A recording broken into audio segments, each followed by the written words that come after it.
नमस्कार दोस्तों, मैं हूं जितेंद्र दीक्षित। किसी की मुसीबत किसी के लिए मौका बन सकती है और यही देखने में आ रहा है महाराष्ट्र की सियासत में। कांग्रेस पार्टी को ही लीजिए। कांग्रेस पार्टी साल 2019 में जो विधानसभा के चुनाव हुए थे, उनमें चौथी नंबर की पार्टी बनकर उभरी थी। लेकिन आज महाराष्ट्र में वो सबसे बड़ी विपक्षी पार्टी है और इसके पीछे कारण है कि शिवसेना और एनसीपी, वो पार्टियां जिनके पास की कांग्रेस से ज्यादा सीटें थी, उन दोनों ही पार्टियों में फूट पड़ गई और इन दोनों ही पार्टियों के एक एक धड़े ने जाकर सरकार में बीजेपी के साथ मिलकर सरकार बना ली और सरकार में ये धड़े शामिल हो गए। अब जो मौजूदा स्थिति है उसको देखते हुए कांग्रेस के आला नेता ये दावा कर रहे हैं कि महाराष्ट्र में जो बीजेपी विरोधी मोर्चा होगा उसकी अगुवाई कांग्रेस ही करेगी और कांग्रेस की स्थिति अब महाराष्ट्र में मजबूत हो चुकी है।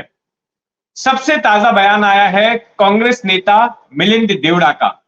मिलिंद देवड़ा कांग्रेस के पूर्व सांसद हैं। दक्षिण मुंबई संसदीय सीट से ये सांसद रह चुके हैं, केंद्र में मंत्री रह चुके हैं और कांग्रेस के दिग्गज नेता दिवंगत मुरली देवड़ा के बेटे हैं।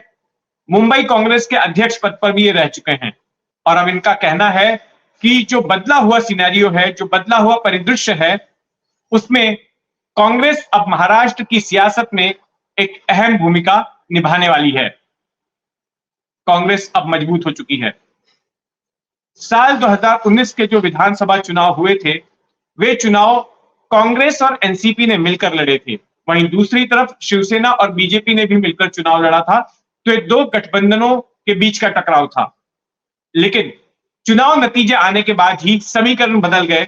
शिवसेना बीजेपी का गठबंधन टूट गया और शिवसेना ने कांग्रेस और एनसीपी के साथ हाथ मिला लिया और महाविकास आघाड़ी की सरकार महाराष्ट्र में बन गई, जो 2.5 साल तक चली।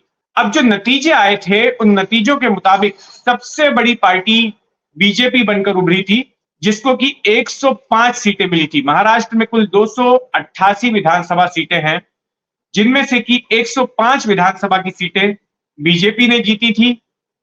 दूसरे नंबर पर शिवसेना थी, जिसने 56 विधानसभा सीटें जीती थी।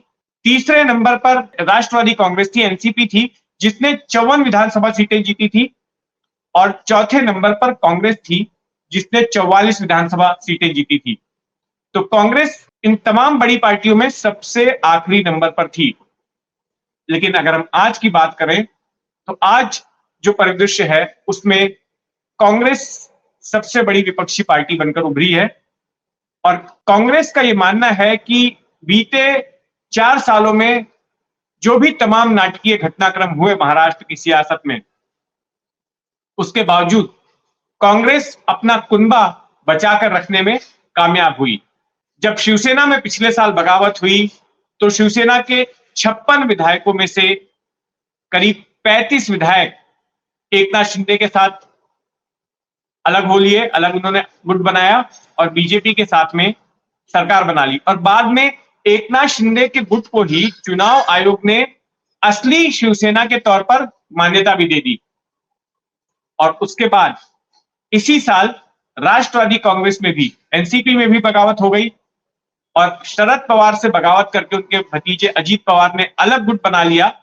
और जैसा कि वो दावा करते हैं कि उनके पास करीब 32 विधायकों का समर्थन है, तो उनका भी अलग गुट बन गया और उन्होंने भी जाके बीजेपी और शिवसेना से हाथ मिला लिया, एकनाथ शिंदे वाली शिवसेना से। तो अब इन दोनों ही पार्टियों के पास बचे खुचे विधायक ही रह गए हैं और ऐसे में कांग्रेस के पास ऊपरी हाथ है। अब कांग्रेस ये दावा कर रही है कि ना केवल वो सबसे बड़ी विपक्षी पार्टी है, बल्कि इसके साथ साथ कांग्रेस के कार्यकर्ताओं का जो मोरल है, उनका मनोबल है, वो भी काफी बढ़ा हुआ है। जिस तरह से हिमाचल प्रदेश में सफलता मिली, जिस तरह से कर्नाटक में सफलता मिली, उसको लेकर अब महाराष्ट्र के कांग्रेसी भी उत्साहित हैं और उन्हें उम्मीद लग रही है कि आने वाले जो विधानसभा चुनाव होंगे उसमें कांग्रेस पहले से बहुत बेहतर प्रदर्शन करेगी। इसी के साथ साथ अगर लोकसभा की बात करें, क्योंकि पहले लोकसभा के चुनाव होने हैं, तो जो 2019 में लोकसभा का चुनाव हुआ था उसमें महाराष्ट्र में कांग्रेस का प्रदर्शन बेहद खराब था। कांग्रेस के हाथ सिर्फ एक ही संसदीय सीट लगी थी। 48 सीटें हैं कुल महाराष्ट्र में लोकसभा की, लेकिन कांग्रेस सिर्फ एक सीट ही जीत पाई थी, जबकि एनसीपी के पास, जो कि कांग्रेस से टूटकर ही बनी थी, उसको 5 सीटें मिली थी। तो अब कांग्रेस उम्मीद कर रही है कि जो लोकसभा का चुनाव है उसमें भी कांग्रेस को बढ़त मिलेगी। कांग्रेस इंडिया गठबंधन का एक अहम घटक दल है, और अगर हम महाराष्ट्र की बात करें तो अब मिलिंद देवड़ा का दावा है कि यहां पर अगुवाई कांग्रेस की ओर से ही की जाएगी।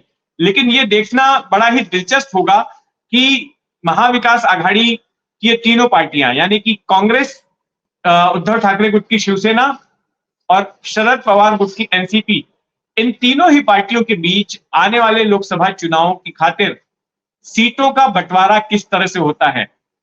क्योंकि मौजूदा परिदृश्य में अब कांग्रेस अपने आप को असर्ट कर रही है, और जैसे कि संकेत मिल रहे हैं कांग्रेस के अंदर खाने से कि कांग्रेस इस गठबंधन में अपनी खातिर ज्यादा से ज्यादा सीटें मांगने वाली हैं। तो वहीं दूसरी तरफ एनसीपी भी जो है दावा नहीं छोड़ेगी। शरद पवार की एनसीपी भी इसी फिराक में है कि ज्यादा से ज्यादा सीटों के बंटवारे के वक्त उनके हिस्से आनी चाहिए। शिवसेना के अपने दावे होंगे, तो ऐसे में आने वाले चंद दिनों में स्थिति स्पष्ट हो पाएगी। शरद पवार ने अभी से ही लोकसभा सीटों के बंटवारे को लेकर बैठकें लेनी शुरू कर दी हैं, तो कुछ दिनों बाद यह पता चलेगा कि आखिर एनसीपी कितनी सीटों पर चुनाव लड़ने की तैयारी कर रही है। हो सकता है कि जल्द ही नवंबर के आखिर तक इन तीनों ही पार्टियों के बीच बैठकें हो जाएं सीट शेयरिंग को लेकर, और तब स्थिति स्पष्ट होगी कि किस पार्टी को कितनी सीट मिलती है। और हो सकता है कि सीटों के बंटवारे को लेकर इनके बीच मनमुटाव भी हो, और फिर सवाल उठेगा कि आखिर इंडिया गठबंधन महाराष्ट्र में कितना मजबूत है। तो हमारी नजर लगातार महाराष्ट्र की सियासी हलचलों पर लगी रहेगी। आप जुड़े रहें 4 PM महाराष्ट्र के साथ। धन्यवाद।